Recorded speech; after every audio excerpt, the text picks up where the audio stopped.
All right, what is up, sports fans? We are back for another episode of The Fan in the End. I'm your host, as always, Stephen Rochelle. Ben will be joining us, but in a second here. I already got my guest for this morning on with us, Mr. Shane Haff, content creator. Definitely loving your content lately. One of your topics was one of my topics of debate last week with the whole Panay Sewell, Lane Johnson debate. Listen, I got all the love in the world for Panay. He's one of Tristan Wirfs are two of the upcoming tackles in football right now. Lane Johnson has been him for the last 10 years. He has been underrated, underappreciated, and he does it in a way where I think he does it right, man. Like, when they announced Panay was first team All Pro, what did he do? He taped up the stats between him and Panay on his locker room. Didn't go out in the media and cry and moan and say all this crazy nonsense. He just did it his way. And all these people are doing are they're continuing to giving Lane fuel to just maul the dude that's in front of him. His tape speaks for itself. I love what I see you doing on social media, trying to educate these Detroit Lion fans, these Detroit content creators who thinks that you're getting paid. I thought that was the funniest comment. Like, how much are you getting paid by Lane, Shane? I'm like, y'all realize these guys don't pay anybody anything when it comes to this type of content, but. Loving the back and forth on social media. We have to show our boy some love, and here's Ben right here, Mr. Troupe. What's up, man? What's up, brother? We're already gotten things kicked off here. Mr. Shane Hass with us was just talking about the nonsense from last week with the Panay Sewell and Lane Johnson stuff. Obviously, Shane was all up in the middle of that, and we did our comments on it. Wanted to kind of lightly touch on that and talk to Shane, but wanted to make sure we get you in here, get you caught up, because I know you've been running around like a crazy man too. Oh yeah, man. Listen, when you listen between me and my wife, we got a bunch of kids over here, a bunch of nieces and nephews. So summertime, so you know how it goes. But I'm just happy to have you on, Shane. I mean, just from a standpoint of you definitely proved that people don't like facts. Facts are very, very stubborn, and I mean we tend to want to utilize analytics through feelings and emotions. And you was like, look, all I'm saying is the numbers don't warrant your explanation as to why Panay, Tristan Wirfs is better, because it's not that they're not good players. When you say better than, wait a minute, now you're saying that they do something that he don't do. That's not true. And when you put it out there, not only did it kill the guy's argument, it makes you wonder, are you just watching the games and going off what the Wikipedia says, or are you looking at the things that matter, like run blocking, pass blocking, one-on-one pass blocking, pressure rates? People don't like those things. So now you let them know, look, I'm not saying that I'm questioning what you're saying. I'm just saying that's not accurate. And he didn't like it, but it don't matter if you don't like it or not. You said that Panay Sewell, he was going all into it. But Shane, I mean, welcome to the show. Obviously, you already been on. But what was your take on the fact that people start threatening people? And I'm like, because I'm giving you facts? When did we start doing that? Sounds like social media for the last 5 or 10 years, to be honest. But yeah, a lot of it is, I think the majority of it is guys that honestly, and this is why I enjoy most days doing what I do, is it's a lot of guys that don't really know what they're looking at when it comes to a lot of those things. And like, I mean, Penei Sewell's an awesome player. And if I was a Lions fan and only watched the Lions play football, I would be talking about how great he is. And I still talk about how great he is. There's a tier 1 of right tackles that is Lane Johnson and Penei Sewell, and that's the end of the list. And there's nobody particularly close. But it's mostly people that maybe they read some things, maybe they just watch their team play it, but then they say outlandish things like Penei Sewell can do things that old man Lane Johnson just can't do anymore. And I'm like, just show me one thing he could do 6 years ago that he can't do now, or really just show me one thing Sewell can do that Lane Johnson still can't do because of his age, because it's just not there. And as somebody who watches a lot of it, it's like, that's just the epitome of everybody's an expert online and we'll say whatever we want to, even if we can't even come close to backing it up. Yeah. But you said the key words. You said when people say better than, I'm like, wait a minute. Better than means he can do something that the other guy can't, and he can do it at a higher level. And all you did was say, okay, if I go to a boxing match, yeah, I know the guy who got knocked out, but if I'm a boxer, I can look at their feet and tell you, well, the guy with the best feet usually is going to be a correlation to a better boxer because they're using technique and not talent. But as you mentioned, to say that Penei Sewell is a top tier, that's one of the top 2 right tackles, is a true statement. But to say he is the best right tackle, wait a minute, based off of what? Youth? The fact that he just signed a new deal? And he's incredible. So Tristan Wirfs is incredible. But I said this. If Tristan Wirfs and Penei Sewell are having coffee at Starbucks and Trent Williams and Lane Johnson walk in, they're going to be like, oh, they're going to tap each other. Hey, man, because we got to have something to compare it to. But we start using words like better than just because that's what you feel and that's what you thought you saw. That's not true. And when the numbers don't back it up, I mean, Penei Sewell wasn't in the top 10, right? And run blocking or something like that. I'm not in the top 10 in run blocking, and I got 2 backs, top tier backs, by the way, to block for. People don't.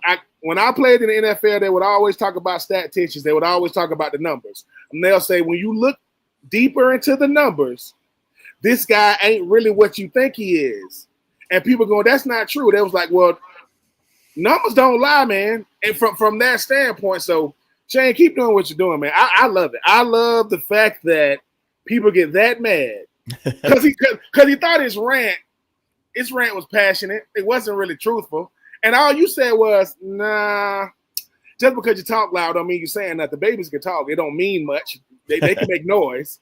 And I just appreciate the fact that you just said, look, man, this is what I do every day. It's not like I'm coming at you. I'm just letting you know that you're factually incorrect, whether you like it or not. And guess what? Penei Sewell knows that stuff because that's how his coach talk. Hey, Penei, you listen, great year. But you see this with Lane? You see what he's doing? And he does it. Lane Johnson is so good that he's boring because nothing happens over there. Nothing. No pressure, no nothing. And Penei is on a team that's that's obviously very, very relevant now. Jared Goff and the Lions, but just because I'm bringing a team from bringing a team that's never ever really had that level of notoriety doesn't mean that the best team in football has 2 things in common: the best culture and the best players. That's what they have. And Lane Johnson, who ain't gonna say much, just gonna be like, okay, y'all think he better than me. That's not true, but I can live with it. But I'm not the media darling. If you are a Philadelphia Eagle fan, player, or enthusiast, that's not the media darling. That's not gonna get the clicks. Jalen Hurts ain't got a mohawk. He got a nice little haircut, right? Lane Johnson, when he showed his full week, it was very boring. He lays on the bed and he looks like he's too tall for her. He works out, goes home, drinks a smoothie, and beats people up on Sundays. That's what he does. Like I don't have much of a life. I like it though. I'm here for the analytics all day long because the analytics is the game. Whether we like it or not, the analytics is nah. I mean, Penei's nice, but you see how he's opening up. Penei has help in the run game. Lane says, "Leave me alone. I got it." No matter who's on the other side. His last name Garrett. doesn't matter. Last name Bosa, doesn't matter. Last name Parsons, it don't matter. I got them. And if they don't like it, they can go to the other side. They don't get much relief over there, but they don't have to deal with me.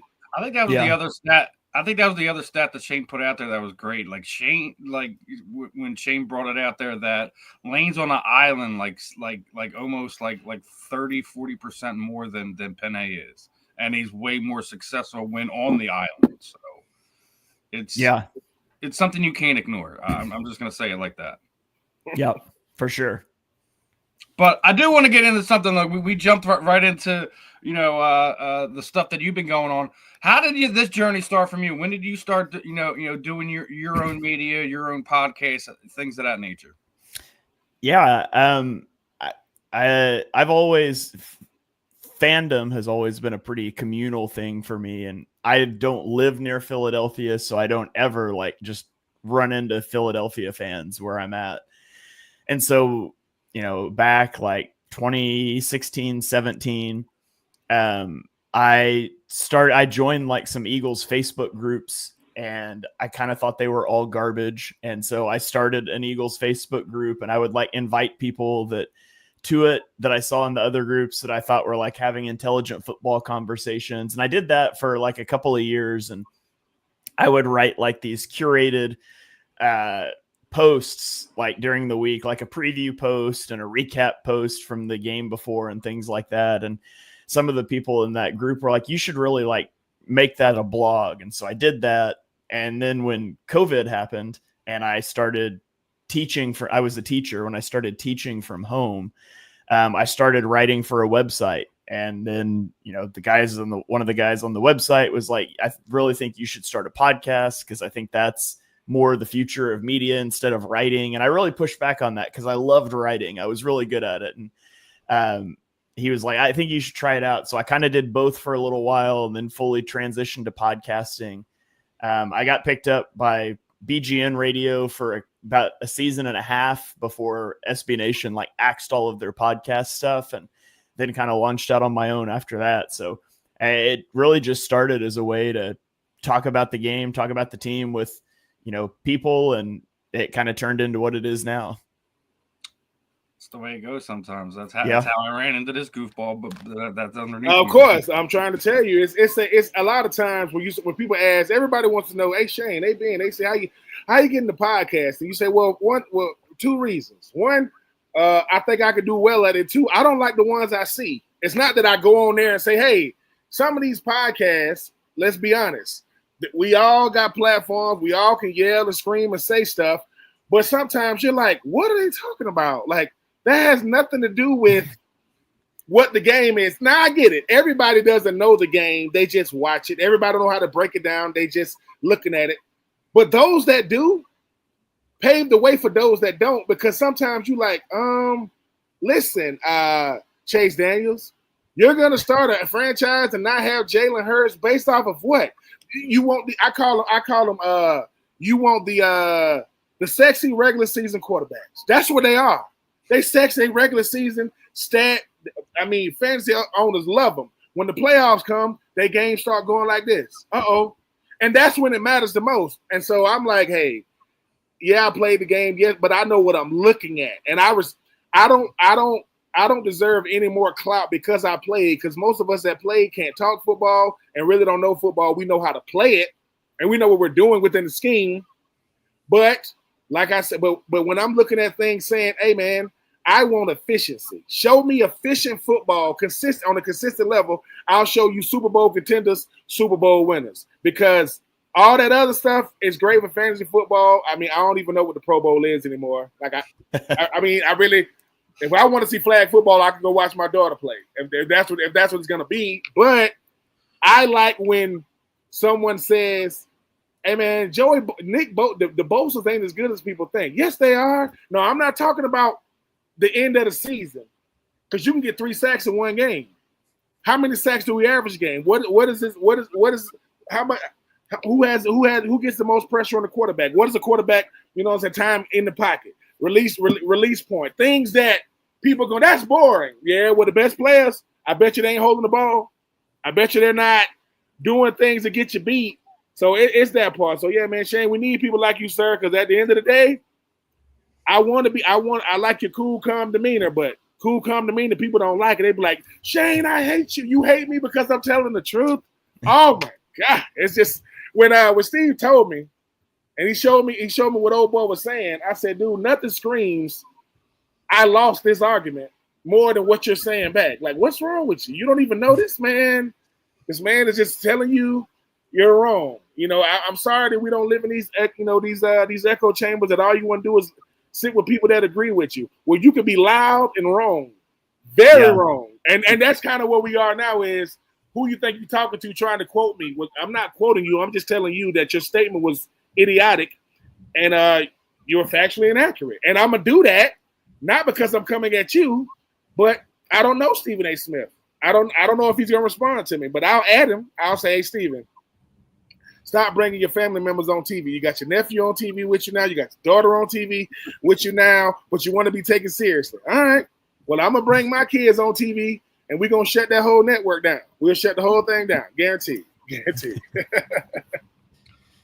Yeah, I like the point you just brought up there, Ben, that no one can handle the constructive criticism when someone's saying, hey, like, you know, I respect your statement, but here are the facts. This is what is actually going on. And then all of a sudden it goes to a personal attack. As soon as it goes to a personal attack or anything outside of the subject matter you were talking about, you won. And it's not about winning or losing. Mm-hmm. You know, as Shane was sitting there saying, it's really about educating people. It really is. Yeah, that's where, like, football is a very unique sport in that most people that watch it don't understand what's happening and why. And that's not a bad thing. Like, you can go be a casual fan of football, and I don't use that term negatively. Like, you can be a casual fan of you can be a casual fan of football and not full, like, you can understand, like, my team's good or this player's good, but not be able to, like, talk about why and understand what's happening in a way that you can't do with baseball or basketball. And it's because in football, so much of what is determining outcomes is just off the screen, because broadcast views in football are terrible. And so unless you're like going and watching these alternative views, it's so hard to tell anything about the majority of positions, you know, probably with the exception of line play. And even if you have access to those, it's such a complex game compared to other sports that you can watch it and not really know what you're looking at and why. Like, when I do like my all 22 posts after a game and I'm going through the game, like, there's so many times that, like, I've seen, you know, a quarterback get killed for throwing an interception in the end zone, and I'll go back and watch the all 22 and I'm like, process was sound. The receiver screwed up, or the defender just made a great play. Like, he read the right things. The defense won on that one.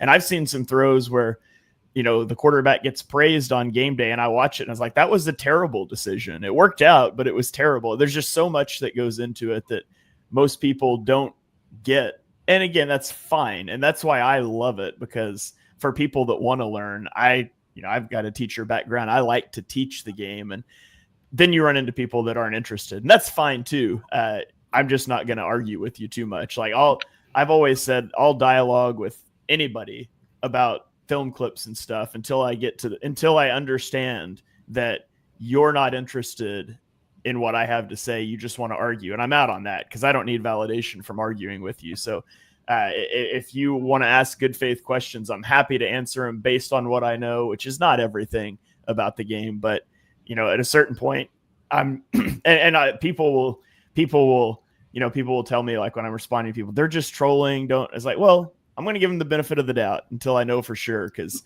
I've dialogued with a lot of people that it started out that way, and we ended up, you know, having some good conversations. And so I'm willing to do that, but it becomes pretty clear sometimes that it's like, you just want to argue, and I'm not that interested in that.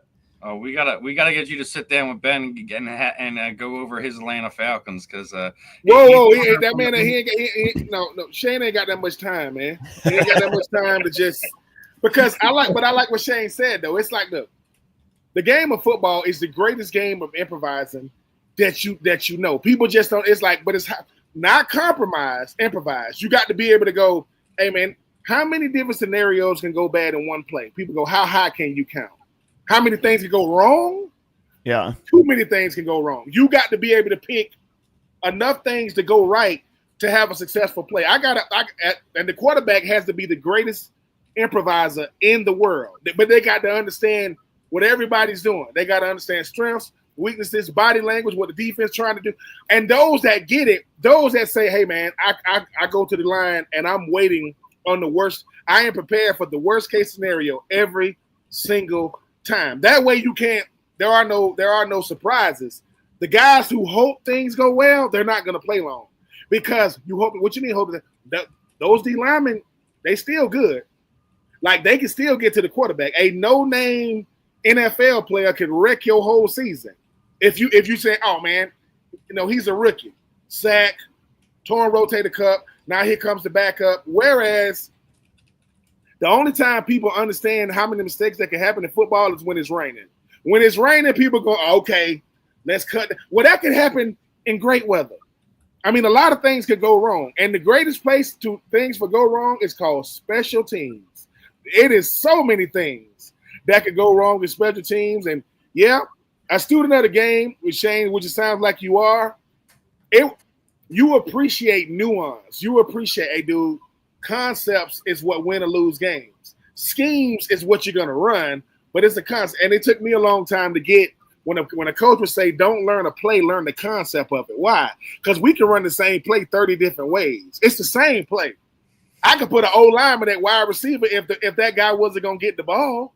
He's just running through the safety. So, yeah, we're going to definitely have to have you back on, Shane. Just from you sound like the podcast version of like a John Gruden. Because he loves football. Like John Gruden loves breaking down the game more than he loves the game itself. He loves telling you why this is that. You know why that is? And the quarterback just stand there. Do you know why we're running this play? No. And think about it. So you my quarterback and you don't know why we're doing it, we're going to lose. You don't even know why. And that's the thing of learning the game. The learn the game is the why of the game. This is why is this. This is why is that. This is why you don't learn. That's why the tush push is the sky hook of football plays. You cannot stop it. And the only way it can be stopped if it's not done right.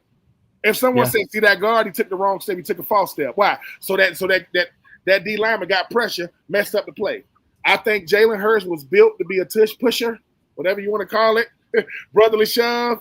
And the fact that the NFL did not vote it out, thank you. The NFL did one thing right this offseason. Mr. Lurie, outside of giving millions of dollars to cancer research and different things, autism and different things, the tush push, the first play from scrimmage, just run out there, Jalen. You know what this is. Tush push all the way down the field. What is Michael Parsons and the company going to do? Nothing. There's nothing they can do. Yeah.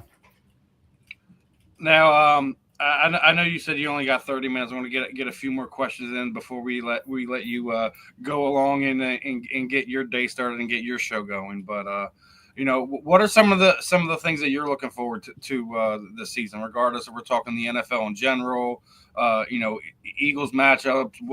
What are you looking forward to seeing out of the 2025 season?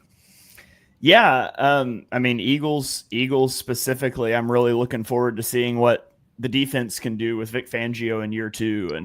And, he runs such a complicated system that typically it's taken time to install and really get going. And for the Eagles last year, it really seemed coming out of the bye week, they just seemed to elevate to another level.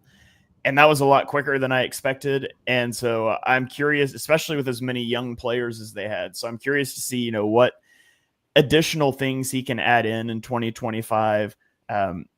If the defense can play at near the same level, obviously losing Slay is going to be a big loss. I don't think people fully realize just like how comfortable the Eagles were leaving their outside cornerbacks totally on an island last year and what it allowed them to do with safeties across the middle of the field.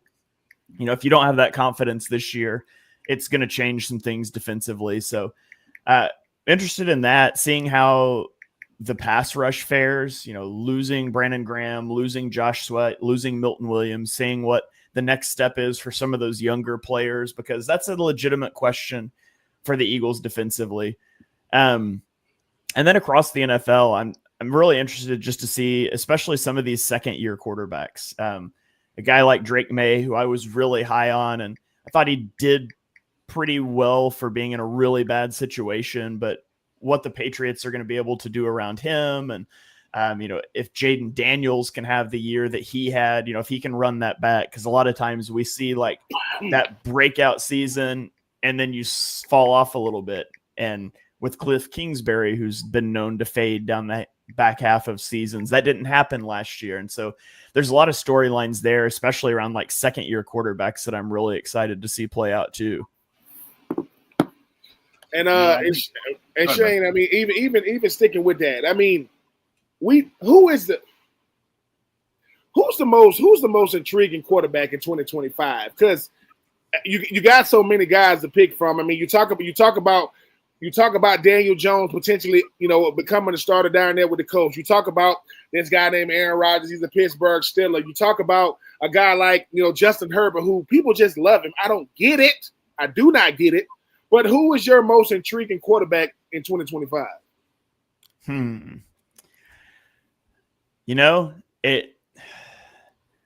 It's not a, this is just the first name that popped into my head and it surprised me, but Jared Goff. I'm really interested to see what Jared Goff can do without Ben Johnson.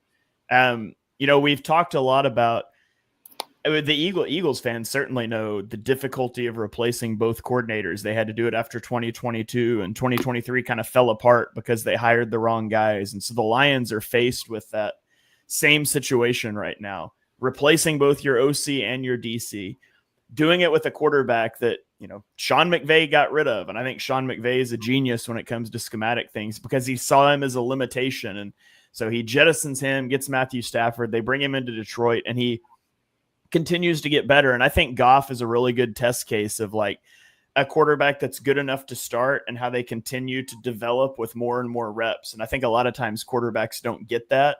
Well, now he's got years and years of reps with two really good play callers. And I don't know what the play calling is going to look like this year, but I'm really interested to see what that offense looks like because he's got a good O-line. He's got good skill players around him. It's a good culture.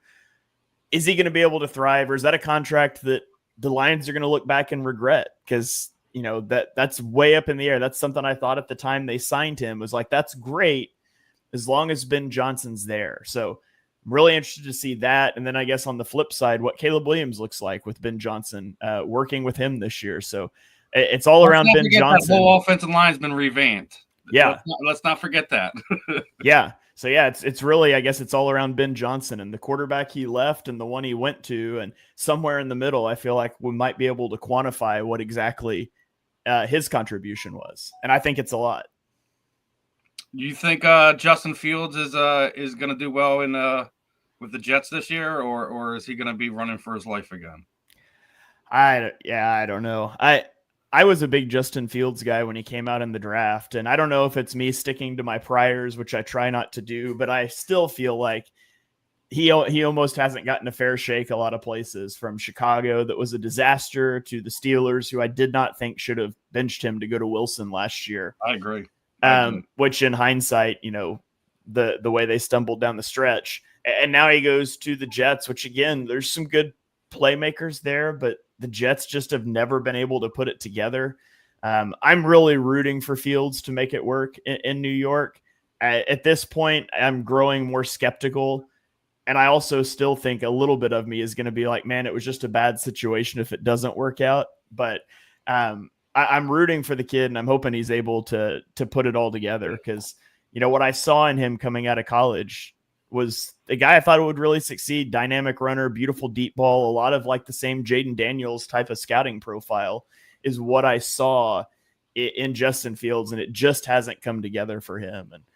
And, there's probably some things I need to reassess in how I evaluate that, but there's also an element of the right quarterback landing in the right spot with the right staff makes all the difference. And, Jaden Daniels might not have been as good as he was if he didn't land in Washington specifically last year. And I think you can look at a lot of cases of quarterbacks and ask those what if questions. Ben, last one before we let Shane go. When you think about this, the 2025 season, obviously, everybody's talking about the Eagles and what they're gonna do. Everybody talking about Kansas City. It's the dynasty over. Who is, whether AFC or NFC, who is the next team to threaten either the Eagles or Kansas City to not just dethrone both of them and start winning Super Bowls, but to try to go on a nice run of their own? NFC, it's not a dynasty, but it's a biggest threat. My biggest threat to the Eagles this year in the NFC is the Rams. The Rams played the Eagles the closest game they had in the postseason last year. Matthew Stafford, when he's healthy, is just an incredible quarterback. And you're always going to have to quantify if he's healthy thing. And at his age, like, I'm not saying they're like a budding dynasty, but for this year, like, if Stafford is healthy, you've got McVay, who I think is a top 2 or 3 coach in the league. And Puka Nacua is just incredible, and Kyron Williams, and you've got a lot of youth on the defense. I think they're a team that if Stafford gets hot can beat anybody in the league. So they're the team I'm most scared of in the NFC. I think the Commanders will take a small step back this year. I think they punched above their weight last season, and I do think they've got a really bright future as long as they continue to develop it. But I do think they punched above their weight a bit last year. I think the 49ers are going to fall apart. I just don't see that continuing to go. And I don't really know who else in the NFC. I think the Lions take a step back. The Vikings, you're essentially starting a rookie quarterback, and I think he could be good. And I really like Kevin O'Connell, but I could see it taking some time. So NFC, it's the Rams. I think AFC, it's probably the Ravens. And I mean, the Ravens have been really good for many years, and they haven't been able to get it done in the postseason. But as they continue to build that roster, and I continue to love their drafts, and I think they've got a really good head coach and offensive coordinator duo. I think Lamar Jackson's the second best quarterback in the NFL. So I think that they are the most threatening team to the Chiefs, and there's a lot of good teams in the AFC. I'm glad we're in the NFC. Yeah, I'm with you. It's like how we talk about basketball sometimes, how the West is so crazy, but the East is kind of winnable. There's this thing happening, that thing. I think that we're doing the same thing with that in football. The NFC East is there's one or two teams that the NFC is there's one or two teams that could potentially go to the Super Bowl. But if you look over in the AFC, you could say there's 5 different teams that if things go their way, they could go outside of the Kansas City Chiefs. So it's a fun time to be in the NFC if you're an Eagles fan. Yeah, absolutely. But as we let you go, Shane, what we typically do is kind of throw it over to you, man. Shoot out your social sites. Let everyone know where they can find you. Give your podcast some love. Let everyone know where to tune in, when to tune in, and anything else you want to say. The floor is yours, brother. Yeah, I am on Twitter at Shane Haff NFL. In the regular season, I go through and do like all 22 watch throughs and tweet clips every week after the game. So I've always told people I'm like your NFL Plus if you don't want to get NFL Plus, because I probably post like 40 different plays from every Eagles game. I run a podcast network, the Eagles Pinpool Network, and we've got a wide array of shows. So we've got a show for everybody, but every show might not be for you. But we've got post-game shows. We've got roundtable shows that are a little more like fan-oriented. We've got preview and recap shows. We have like an all-22 film review show that's my show that I'm on with Johnny Page, who writes similar things for BGN. We've got a draft show that focuses on the college football season and draft prospects. So something for everybody. Come check it out. It's probably more than you can listen to weekly, but try them out and figure out the shows you like. And then if you want to support our stuff more, I have a Patreon, patreon.com/ontheshanepage. And Johnny and I do a lot of like exclusive video content and film things. We're actually, after this, going to be recording our final 2 all 22 watch-alongs for Eagles rookies. We're going to look at Miles Hinton and Cameron Williams. So we've been going through college all 22 film, and we can't post those publicly because those get Twitter accounts banned. So those are in our Patreon, and we've got a lot of other stuff over there. So people can come check that out as well. Well, definitely appreciate the time, brother. Listen, if you ever need me or Ben for anything, just give us a shout. We always love to collab and help out our fellow content creators, big, smaller, and different. So appreciate the time this morning. Go enjoy the rest of your afternoon, and yeah, let's do it again sometime, my friend. All right, sounds good. Thanks for having me, guys. It's always a Appreciate it. pleasure. All right, everyone. That was Shane Haff, and another great mind in the content sports realm. Somebody that I think everyone should try to keep an eye on. Eagles fan or not Eagles fan, just somebody who if you're a fan who consumes football on any type of level, Shane is a must person you should be following up on. So appreciate his time today, and I'm gonna be continuing to support what he's doing moving forward. But lots of stuff to get into, Ben. I want to get into something right out of the gate. I don't know if you've seen this. Gronk did his tight end list for this upcoming season. You know who's on it, right? My man Miles Garrett. Or my man Dallas Goedert's on it. We got Mark Andrews on it. We got Dalton Kincaid, and that's who he has as his top four. Obviously, Mr. George Kittle's number one. Let's be honest, we already knew that was coming. But are you surprised that Gronk had DG number two on that list, man? I am surprised. I mean, I'm not surprised that DG is on there. I'm surprised he got him number two. But once again, just like a Shane, just like a guy like Gronk, they know what they're looking at. They're not getting caught up in names. They're not getting caught up in Pro Bowls or notoriety. They're saying, I'm looking at production, week in and week out. And I know who had DG on there. That would be the Saints. The Saints, like, yeah, man, we still ain't covered this dude yet. I mean, he's coming wide open.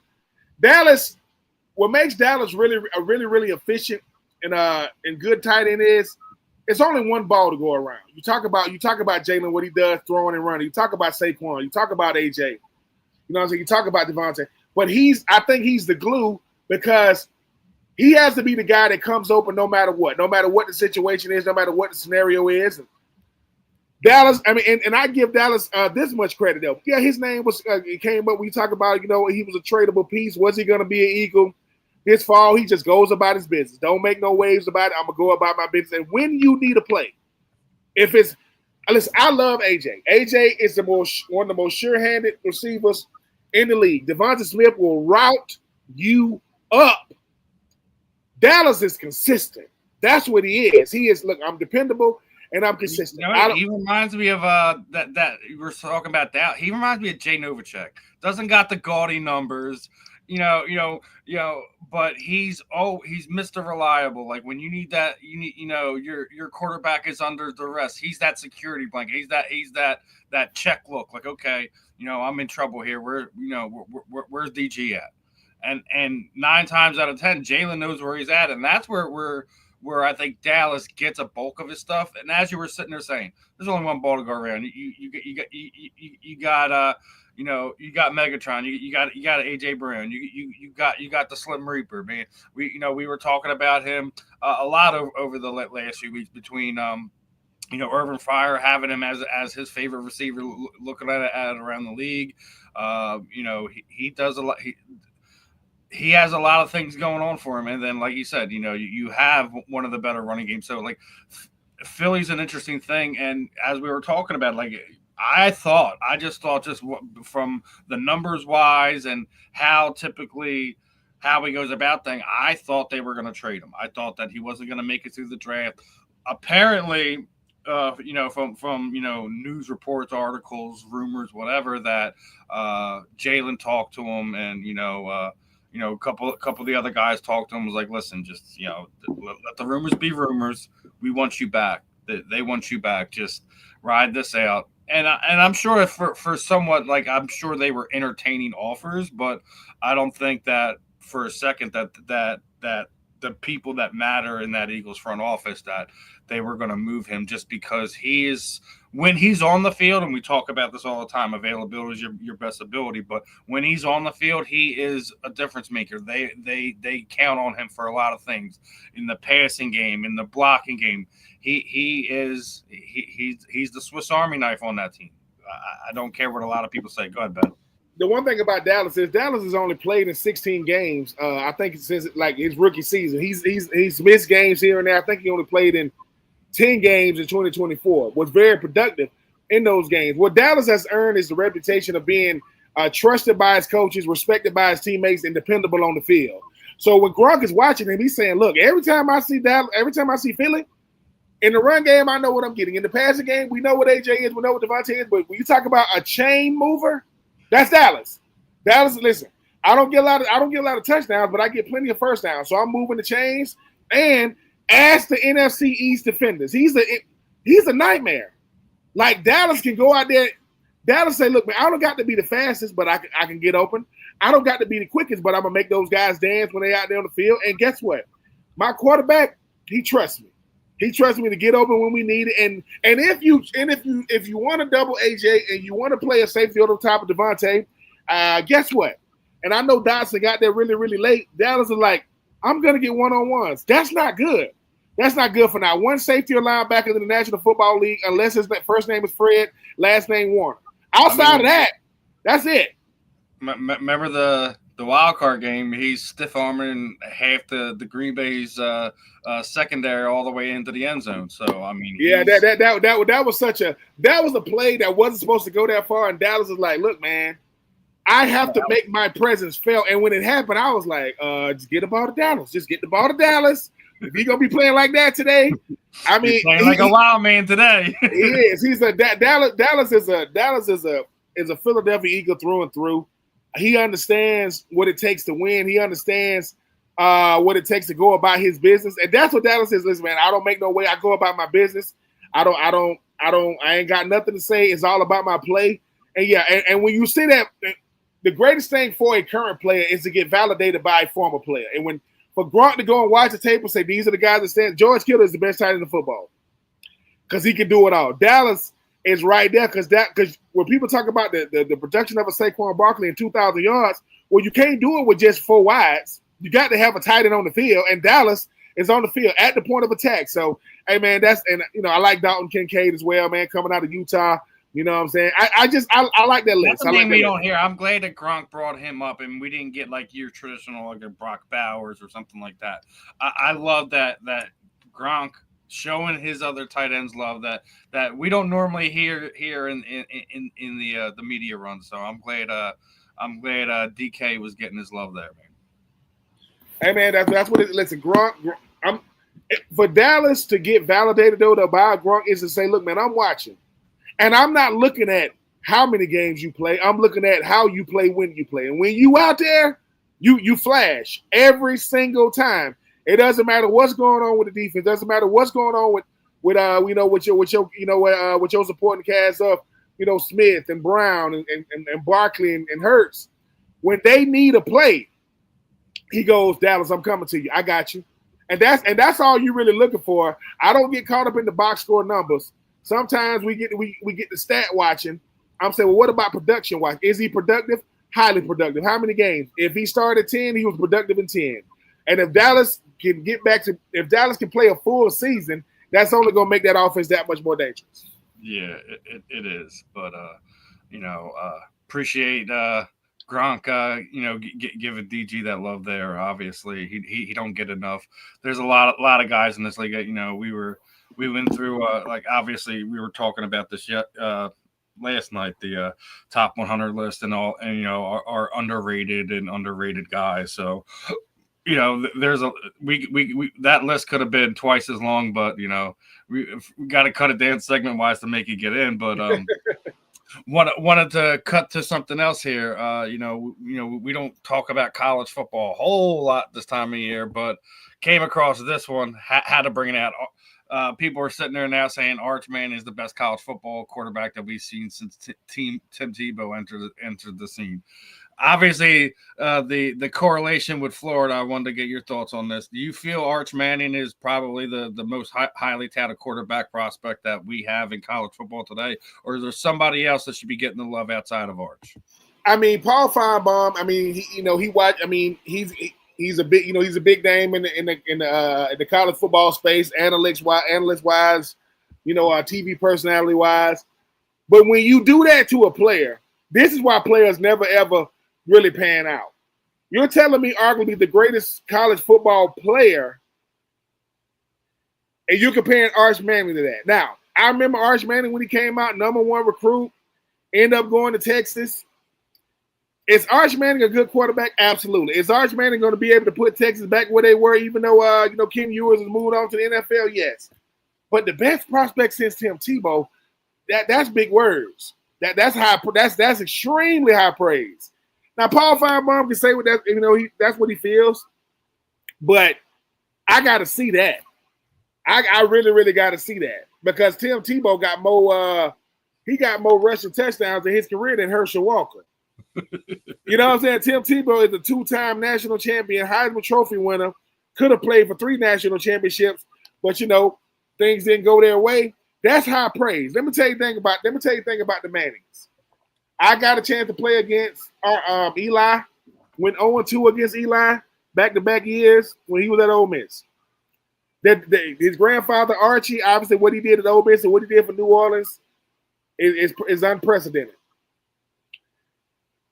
Peyton Manning never beat Florida. At his time in Tennessee, he never beat Florida. I think that Arch wants his own legacy. That's why he didn't go to Tennessee. That's why he didn't go to Ole Miss. And he wants to do it his way.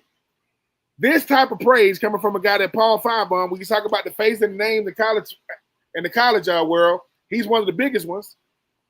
But all you got to say is he reminds me of a young Tim Tebow. I can see that type of star power. But to say he's the best prospect since, I don't know about that. And yes, I'm biased because I went to Florida, but I saw Tim Tebow, the world saw him. We will see, Steven. But you want to know why players can never live up to the hype? It's for statements like that. It is, and we talk about it a lot on here, the nepotism in pro sports, and it's going to get even crazier. Do you see Notre Dame's lineup of nepotism they got going on over there?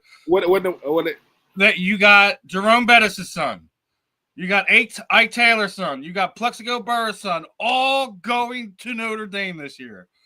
Good God. So, okay, when people talk about now, I get Jerome Bettis. Jerome Bettis is a Notre Dame legend, right?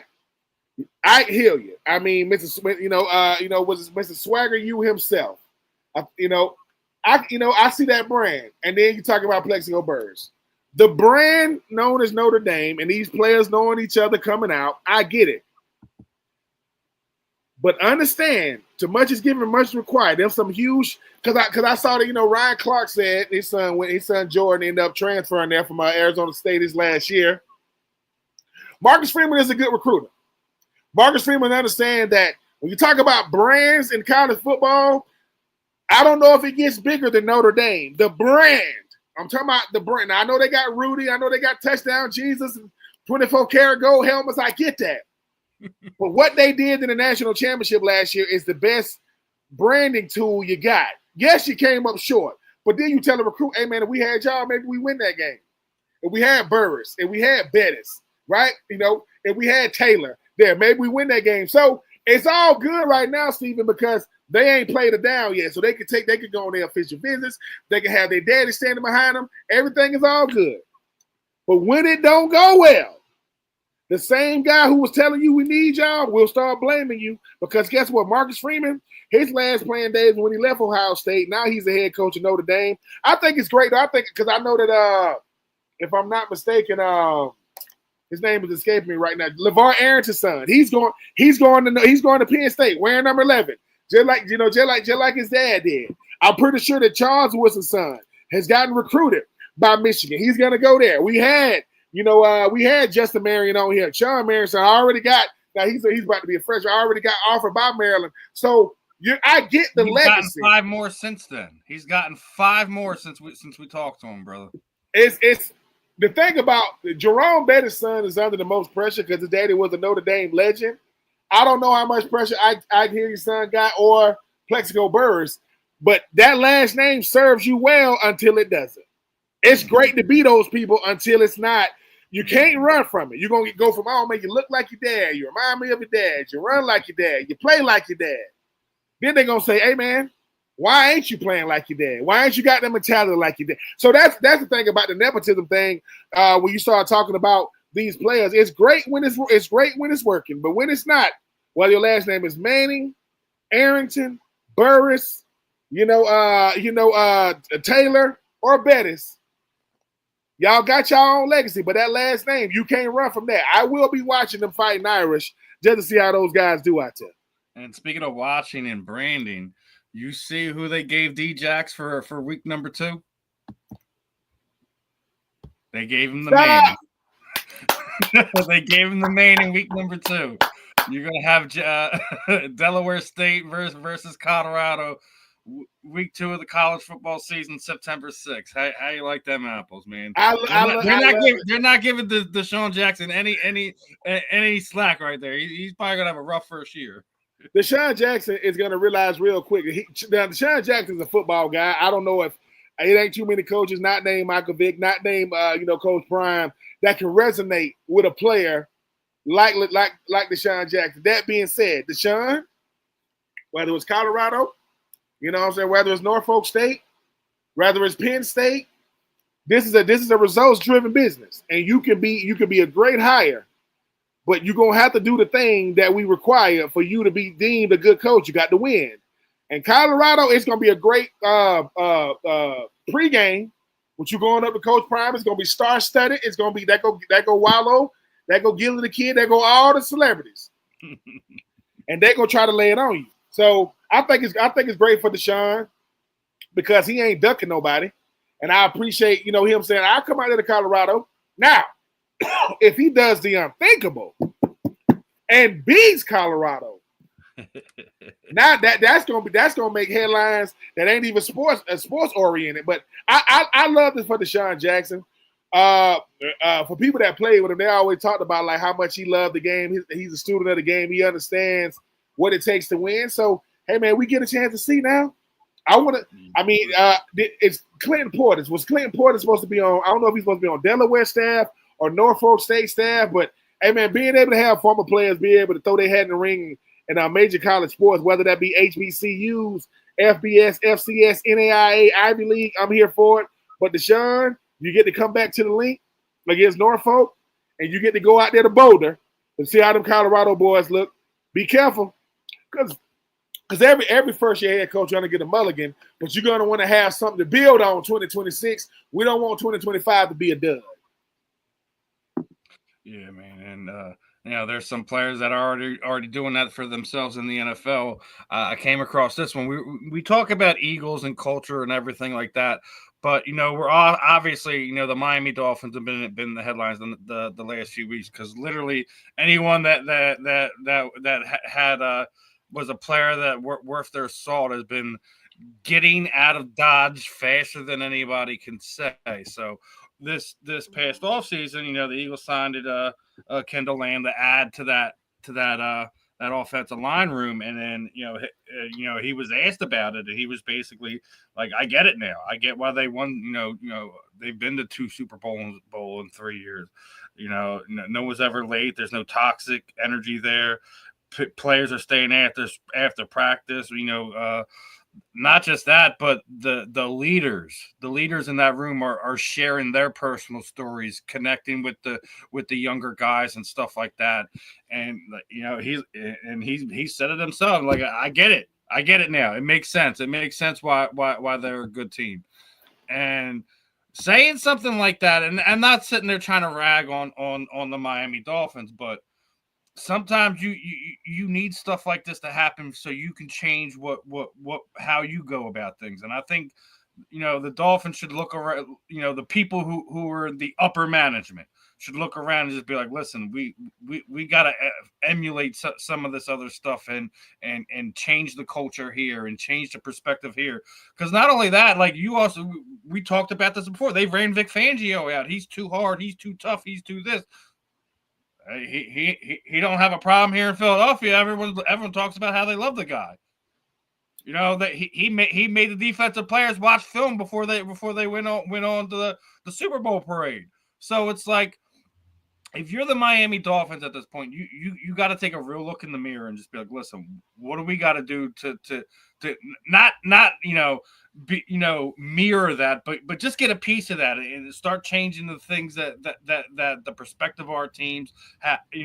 I mean, if I'm them, I think the obviously next move is to get rid of a Tyreek Hill. He was a guy that was on your overrated list. Doesn't mean he's not an amazing guy, an amazing player, and has done amazing things in this league. But we talk about it again, culture. Yeah. And our man, Mr. White, says that dirty C word. So it is. Get your thoughts on this one, brother. I did see that, and here's the thing: it's all kinds of coaches, right?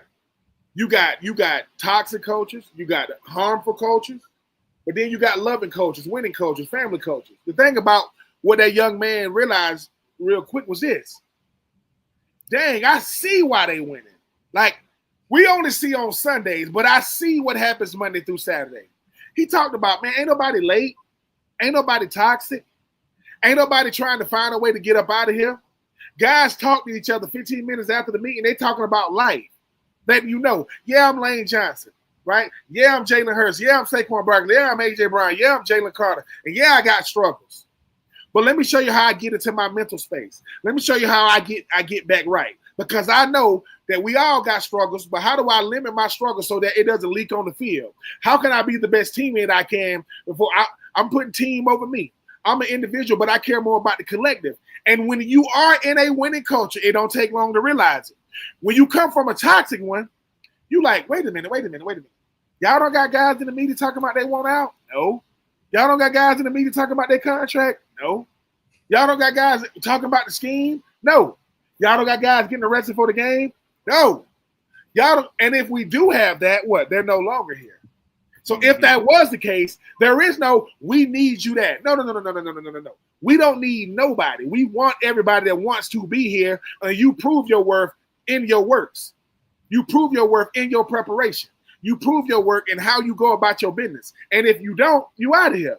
And look, it's nothing personal, right? We don't even make it personal. It's all business over here. But when you in a situation like that, Steven, to where you're going, wait a minute, so y'all really know each other. Yeah. I know who just got married. I know whose wife is expecting. I know about his mom over there. Why? Because if I know you, I know why you play, not that you play. I know what makes you go. I know what makes you tick. I know what buttons to push to get you to go. I know what buttons to not push as well. I know what to stay away from, but they're taking the word professional and they're expanding it. Man, we don't got to go about business as usual. Now, if you want to be out of here as soon as we done punch the clock, go ahead. But don't be asking us to come be a part of your charity event when you ain't a real teammate. You just wear green and white. And I think that's what he's realizing, saying, wait a minute. So Howie Roseman is putting good character people around each other, not just good football players. And if your character and what I saw was a representative of who you are and not who you really are, you gone. And that now sometimes the business is gonna be the reason why you gone. Ask Darius Slay how much he loved being an Eagle. I'm pretty sure Chauncey Gardner-Johnson just said something else about love being an Eagle. Mekhi Becton, he's gone saying, yeah, man, it's something different. What's different about the Eagles? The culture, man, it's real. It ain't fabricated, right? It ain't something that they put on the wall to say you got to be this way. You walk in that building and first team all pros, 2,000-yard rushes, all pro receivers, all pro right tackles, treating you like you are all pro, and you just got here. So, yep. Once again, people, the Philadelphia Eagles are giving you their blueprint, and they're doing this in broad daylight. And all you got to do is emulate it. Doesn't mean you're gonna win, but if the culture in the building isn't strong, the team on the field definitely ain't. And you seeing why the Eagles gonna be hard to build, because now their culture is called family. That's what it looks like. That's what it feels like. That's what it is. And for those who don't understand it, either you got to play against the Eagles and lose, or wish you played for the Eagles and won. So it ain't gonna happen. So I respect that wholeheartedly. And talking about building things, like, so I came across this one graphic, and it read like this basically. After the before Jalen got here, I think it was like the end of the 19 season and how badly that went. The Eagles were worth $2.9 million or $9 billion. You know what their estimated rate is this year? Jesus. $8.3 billion. We're just doing it right. Like, listen, we were, and the reason I'm mentioning this because we just seen the Los Angeles Lakers sell for $10 billion, right?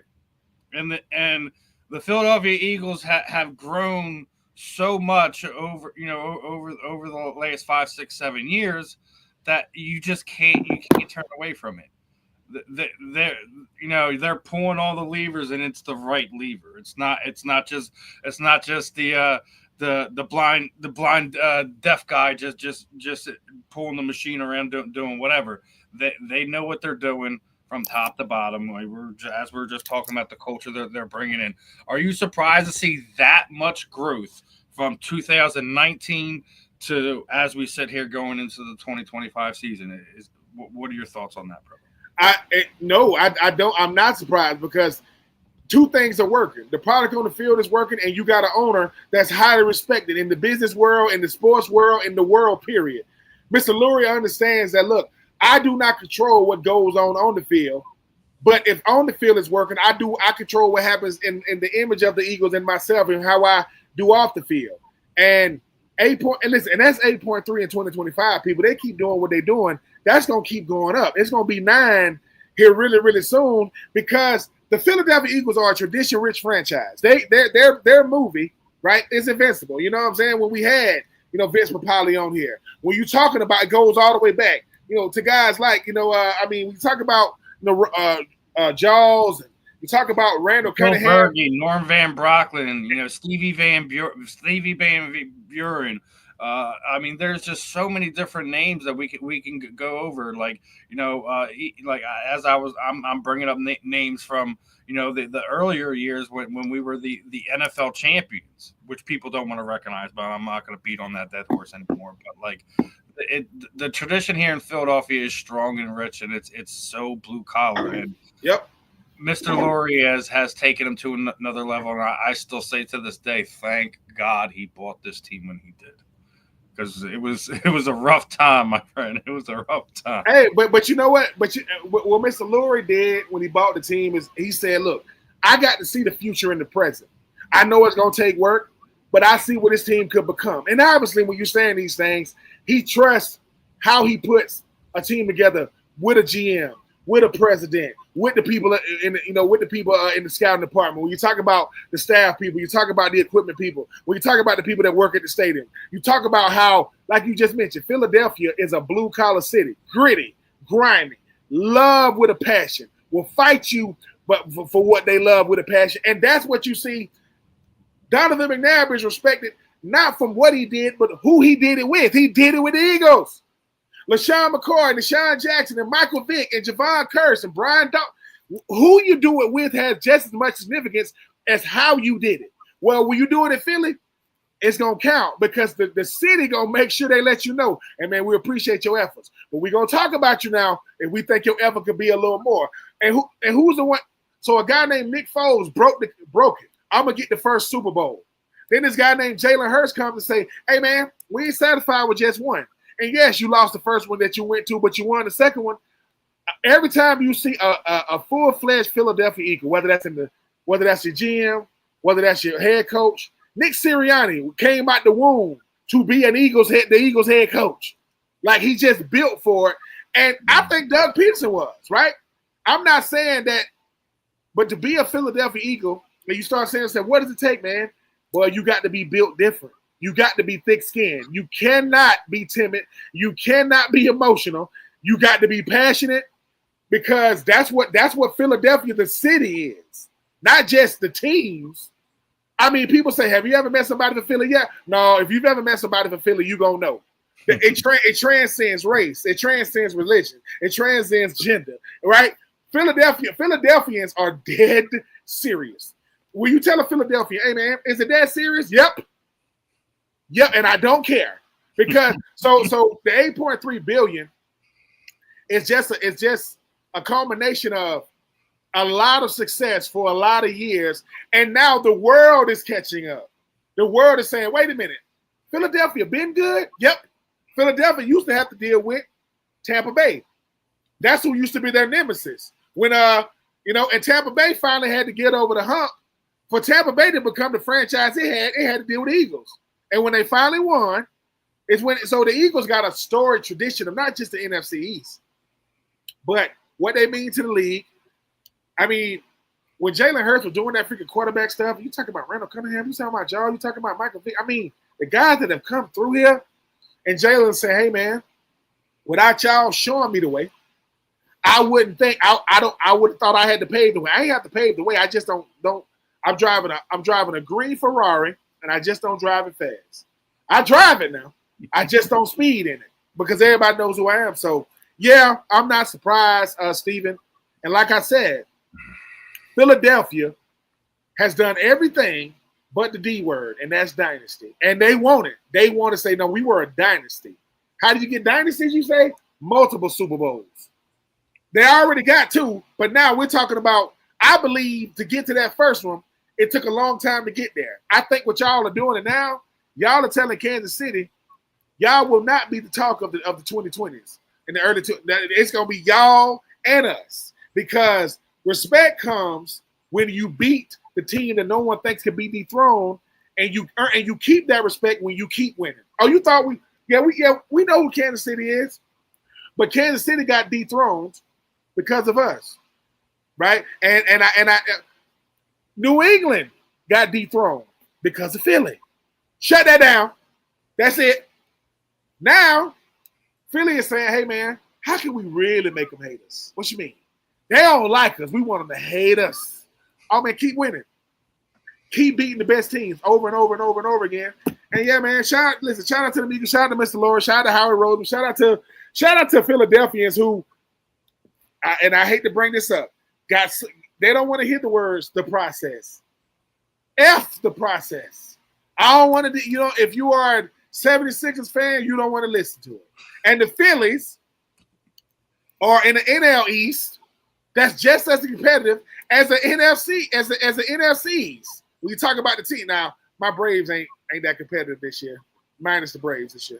But no, man, I just think that I'm gonna ask you, what is it feeling like for you, Stephen? Because like you say, I mean, you a Philadelphia Eagles fan to say, dude, I'm living in a time to where we're getting the respect we deserve geographically and nationally, whether people want to give it to us or not.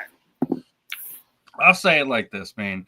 We went through some hard times. The year I was born was when they went to their first Super Bowl and the Oakland Raiders put belt their asses, and then we didn't sniff it again until I was just out of my teens to becoming a young man in the early 2000s, and it was just heartbreak after heartbreak. The first time they went to the NFC championship game, you get asked to buy the greatest show on turf. Ain't no shame there. But then the next few years, it just losing to the Carolina Panthers, having the Rondé Barber game where he we're about to go in and score and lock the game up, and then next thing you know, he's running it back to the house, and they're getting their first Super Bowl instead of us.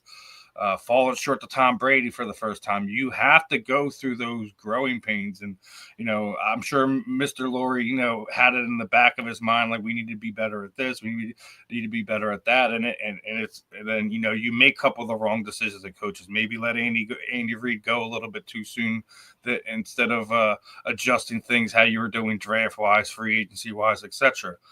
And then, finally in the middle of the 2010s, you get there. You win your first Super Bowl. You have to go through another regime change, and then you're on the cusp of it. And one of the big things about why I think they're in a great spot is just spending money right. And we talk about Howie Roseman all the time. I'm going to pull this graphic up. They are the least expensive defensive team in the NFL, the least expensive defensive team, and they're arguably, top 5 right now. Regardless, I know we definitely got to put the Pittsburgh Steelers and the Baltimore Ravens. They get their due without a doubt, But they've built this team the right way. To do it to not only do it, but then not only not handicap yourself where you can't go make moves, you can't go make trades, you can't keep your guys long term is important. It's like you're sitting there saying it's not just what you do, it's where you do it, but it's also how you do it. And when you see a graphic like that, and then we're still talking about Cincinnati still hasn't gotten their rookie under a contract, their first round draft pick. They still don't have what's left of their best pass rusher on their team. He's only been double-digit sacks how many years in a row now, and you still don't have him under contract. So when you see all that going around, and then you see what's going on here, you got to be proud. You know what's potentially coming. Then I don't know if you've seen this one, but did you know that Brent Selleck has been a consultant and a coach with the team and has not taken a paycheck from Philadelphia? Wow. So you can see what's going on here. I've already said culture and everything like that, but it's just the way they're going about things and how they're doing it. And not just that, when you have the veterans like a Brent Selleck, you've already heard Brandon Graham said he's going to be there. You already heard Jason Kelsey say he's going to be there. When you have guys like that not just beholden the city, but beholden the franchise to a point where it's like, I'm not taking your money, because they care about the team that much, shows everything you need to see. The money thing is another thing, the respect thing is another thing, but to just be there in it, I hope at some point in time you get to experience that with your team, brother. I really do. No. I mean, it says a lot. I mean, I look at the former guys. I look at Graham. I look at Fletcher. I look at Brent Selleck, and I look at how passionate they are for Philadelphia. I look at how they credit Philadelphia with everything they've done, everything they're doing, and they don't shy away from saying, I'm using this Philadelphia team, staff, fan base, and that's rare, man. Fletcher Cox, a lifer. Graham, a lifer. Selleck, a lifer. You did it. I'm doing everything. I grew up as a young grown man. All names were drafted here. Yes, and man, quick Brent Selleck story. I remember when Brent Selleck was coming out, and I'm with the Titans at the time, and it was this guy that was trying to represent me, and he let me meet. He said, "Man, how you doing?" I'm Brent Selleck, tight end, and I just remember telling Brent, man, I remember shaking his hand and said, listen, man, wherever you go, man, enjoy the process, man. Enjoy it. Don't get caught up. Because, listen, I played for the Titans and the Bucs and the Raiders are, a tradition-rich franchise. They just haven't been relevant as of late. The Bucs have gotten way relevant as of late, and the Titans, man, they still scratching and clawing to stay relevant in the AFC South that don't really have tradition-rich teams. I mean, you got the Jags, you got Houston, the Colts were relevant when they had Peyton Manning, when they had, Andrew Luck. It ain't been much to talk about since.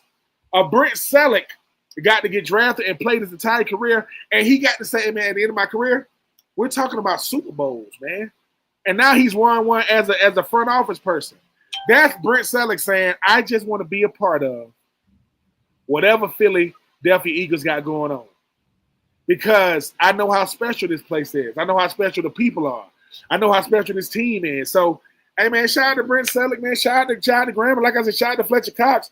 Guys who are finding a way to utilize what they meant to this city, to this team, but also not shying away from utilizing the same momentum they had as players, as former players. Yeah, it's like I said, it's a special time and a special place to be here. And the only mistake I'll sit there and say Jeffrey Lurie's made was the FIFA World Cup. Did you see what them soccer fans did to Lincoln Financial Field? No. They took Reggie's head.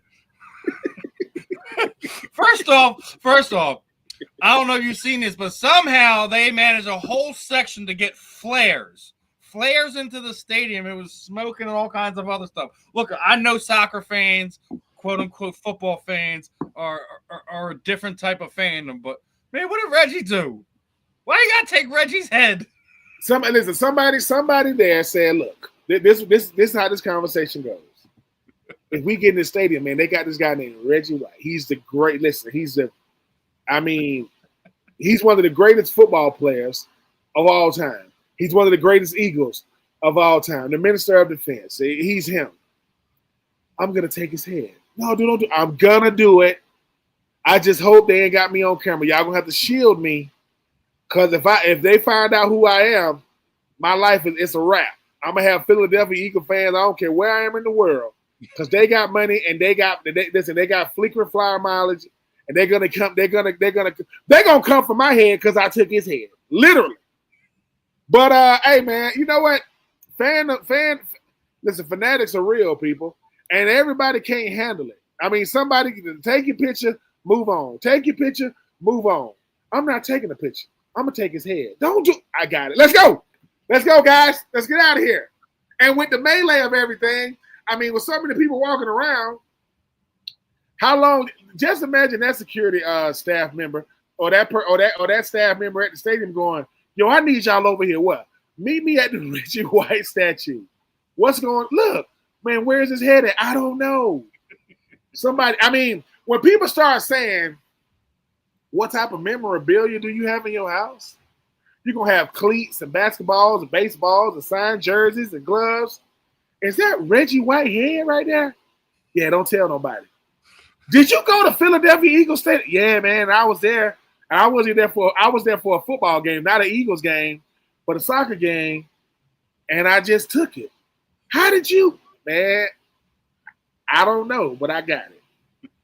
Listen, you know, that's crazy. That's crazy. Now, I officially do not want to hear that the Eagles fans are out of control anymore. Listen, we do a lot of crazy knuckleheaded type stuff, but we don't vandalize other teams' stadiums and mess with the stuff in there. We might talk a little smack. We might get in a little fisticuffs and get in some heated words exchange, but we ain't taking your stuff. So yeah. I mean listen, whoever you are, wherever you are, give it back. No. Just no. And do it anonymously. You probably should do it. You need to do it anonymously just for your safety. But give it. Listen. Have it sent to Mr. Lurie or have their mailing address. Give it back. And I know we live in a crazy world to where we asking people to give people heads back off of statues, but yeah, give a bobblehead statue in there. It should have been an actual statue. That's what I'm saying. It's like, how did you even do that? Like, what in the world, man? That's crazy. That's too crazy. And speaking of craziness, I wanted to get your thoughts on this one. Now, remember when we were talking, pre-draft, pre-free agency, the Raiders were in a situation they were going to need a quarterback, right? And obviously, Tom Brady's a part of it. Did you know he vetoed Sam Darnold coming there? Oh. So that he was like, nope, I don't want no parts of that. He vetoed Sam Darnold being brought in as the replacement and for a Geno Smith. So if you're Geno Smith right now and you're reading that, you pumping your chest out a little bit more. Yeah, like the goat knows what's up. Yeah, I mean, well, look, just like I give Gronk a lot of credit knowing what he's seeing when you're talking about tight ends. If Tom Brady don't know quarterbacks, no one does. And Sam Darnold, he respects what Sam Darnold did, but he doesn't respect the fact that it's an outlier year. Like, team was great around you, offense was great around you, scheme was great around you. You wasn't seeing ghosts. You're not in New York. You had a great year. What Tom Brady's saying is, I think that's all it is. I'm trying to help build something with Pete Carroll as an owner, and Pete Carroll being the head coach. I've seen Geno do it. I know what Geno is capable of. Sam ain't coming here. Sam ain't, and look, and people, and I look at that as a respect thing. He's saying, Sam, look, man, I'm letting you know right now, Geno is not going to get a year to figure it out. He understands who Pete Carroll is because he played under Pete Carroll. He understands the culture that Pete Carroll is trying to build. And he had some success with the Jets. Now, y'all both started with the Jets. I get it. But Geno had some success with the Jets. It's just the Jets were already the Jets when he got there, and then they continued on when you got there. Geno was a second-round pick. I want to say Sam Darnold was a third overall pick. If Geno said they called me out or they counted me out, but I ain't called back though. Yeah, I remember that. So it's one of those things that Sam landed on his feet in Seattle, and he just realized, man, Tom Brady was like, hey, man, we're not doing that one-year wonder stuff. Not with a guy that's been in the league 5-6 years already. No. Because if he did the one-year wonder thing on the same team that he got drafted by, he finally put it together, that's different. No, he did it on a team that brought him in to be a backup. The starter gets hurt, and with Jordan Addison and T.J. Hockenson and Justin Jefferson, right, and company, he was able to go out there and make it happen. Well, I don't believe it. I believe they won because of him, but it wasn't because of him. Yeah, he had to be there. So, yeah, I mean, I respect that. Tom Brady's like, look, man, if y'all think I care about how people see me, no, I don't. I'm Tom Brady. My jersey is already going to be retired to New England, and you don't got to like me. But guess what? Sam I am will not be Sam here. He won't be Sam Vegas. He's going to be Sam Seattle. He is not coming here, and I respect it. Hey, listen, you can take it however you want, man. You can take it as a motivational tool, whatever. But it's one of those things where if that's what he's saying, that's what he's thinking. That's he's one of those voices they listen to over there now. Put it up on your locker, man. Make it your motivational tool. Be like Lane, man. Don't take it and run yourself down over it. Make that a tool for it to motivate you to have a better year, to show that you're not a one-hit wonder. So we'll see how everything plays out. Was Sam Darnold right? Was Tom wrong? Is Geno Smith going to be a better fit? I still think you're right that he is going to be a better fit just because of the familiarity between him and Pete Carroll. I think that's going to be a big difference there. But do want to change gears right here because WNBA's got some news, and we've been touching on it, and I've already talked about this, but the expansion teams that we're going to get over the next 5 years, Cleveland, Detroit, and obviously here in Philadelphia, and I'm going to say it again, the Liberty Bells has to be that team's name. I mean, I like it. Number one, the WNBA is expanding, which means they're getting more eyes. They're getting more exposure. And what did you say you would call them again? The Liberty Bells. Let's do it. Let's not complicate this. The Philadelphia Liberty Bells. And once again, Stephen, I think that the Liberty Bells are going to be under the most pressure. I know it's going to be a little while before they actually get that franchise. But when we talk about what can men and males and our voices do, show up to these games. Talk about these players. Because here's the thing. The greatest thing we can do for women's sports is talk about them equally. Good or bad. Because when it comes to the exposure that they want, they always say, hey, man, don't treat us differently. Okay. All right. We're going to do that. Because what happens is people don't get how harsh we are when it comes to men and how we talk about them in sports and life in general. When the Philadelphia Liberty Bells come to Philly, Gilly the Kid, Stephen Rychel, Brian Westbrook, Fletcher Cox, Brent Selleck. You know Jalen Hurts gonna be in the building. You already know, and I can see him having ownership in the Philadelphia Liberty. I can see him doing that. What that does is that gets the eyes that they want. That gets the exposure that they want. And hopefully that'll start helping them start getting the money. But once again, ladies, when we talk about y'all, the way we talk about the guys, don't take it personal. That's just what it is. Because if you in Philadelphia and you are a pro franchise, you talking about the Flyers? You talk about the 76ers? You talk about the Eagles, right? Talk about the Phillies. It is equal criticism. Equal. Bryce Harper might have the nicest hair in Philly, but if they see him and he ain't playing right, what's up, Bryce? See, that's what you got to appreciate about Philadelphia. Ain't no is that Jalen. Ain't no is that Saquon. Ain't no is that Nolan. Ain't no is that Lane. Yeah. I mean, how we looking this season? What you mean? Yeah, you Lane Johnson, right? What's up? So, yeah, Philadelphia Liberty Bells, let's do it. Let's do it. I think that would be appropriate. I mean, I'm sure that there's going to be other things and debates and stuff like that. I just think that works.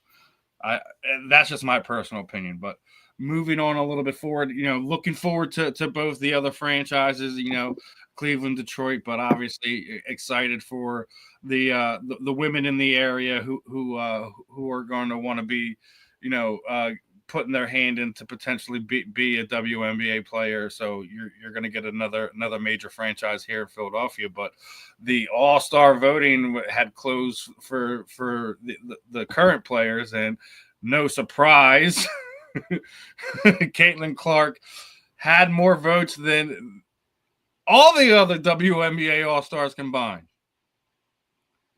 I mean, look.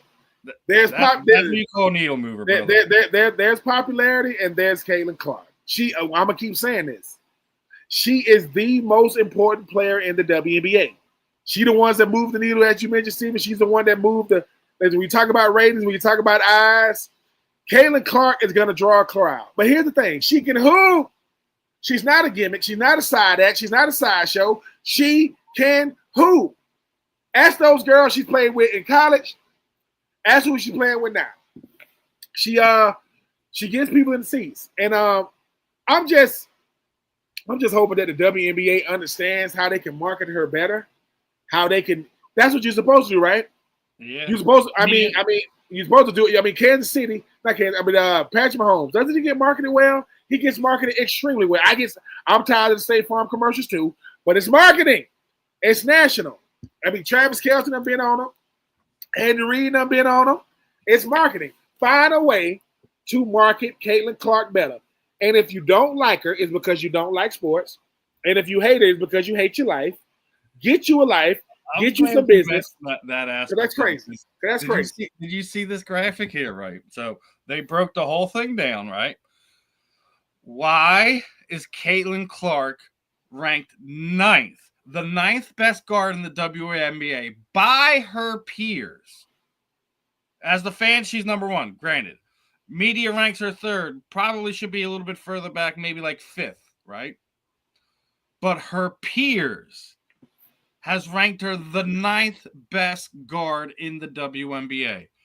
Y'all need to stop this. Yes.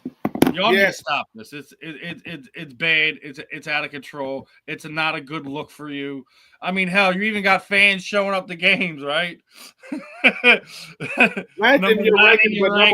Number 1 in your nightmare. Yo, even the Caitlin Clark fans are getting him. Like, listen, fine. You want to hate on her? Hate on her. It just don't make sense. Y'all are doing it to the point where it's making y'all look like you have low basketball IQ.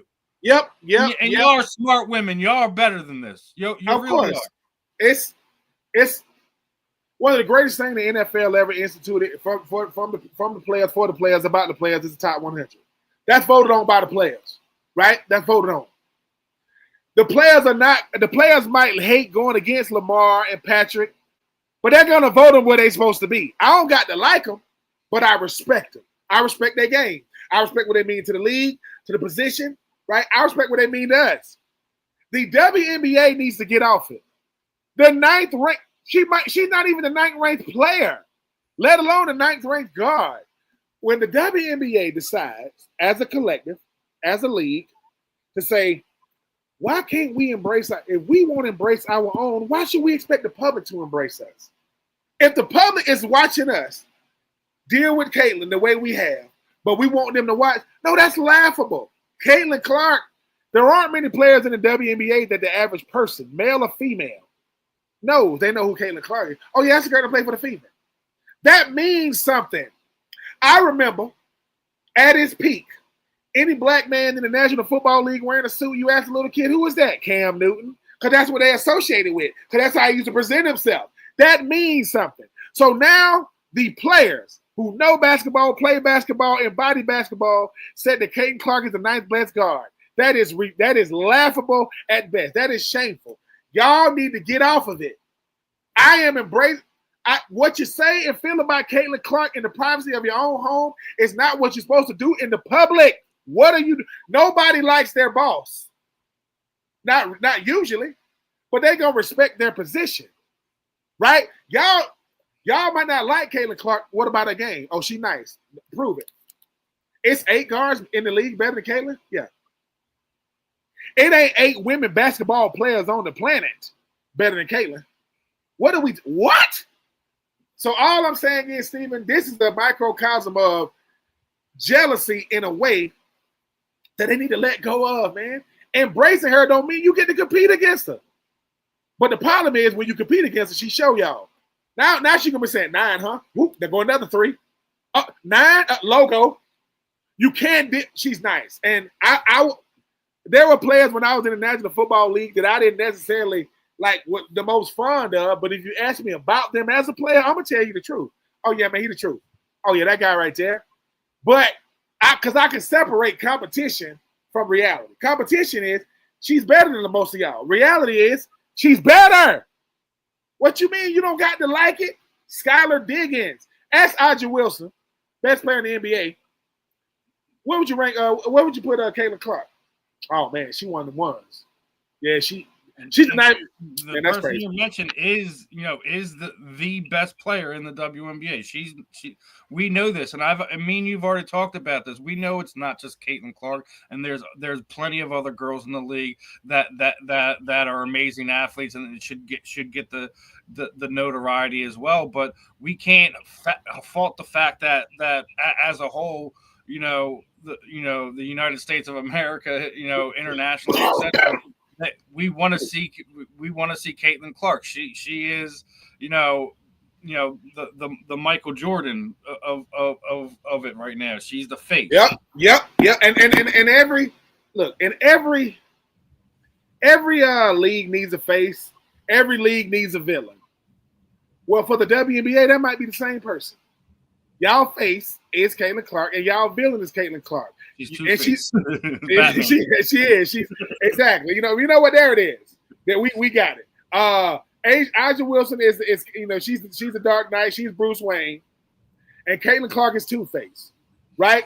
Caitlin Clark is the Joker.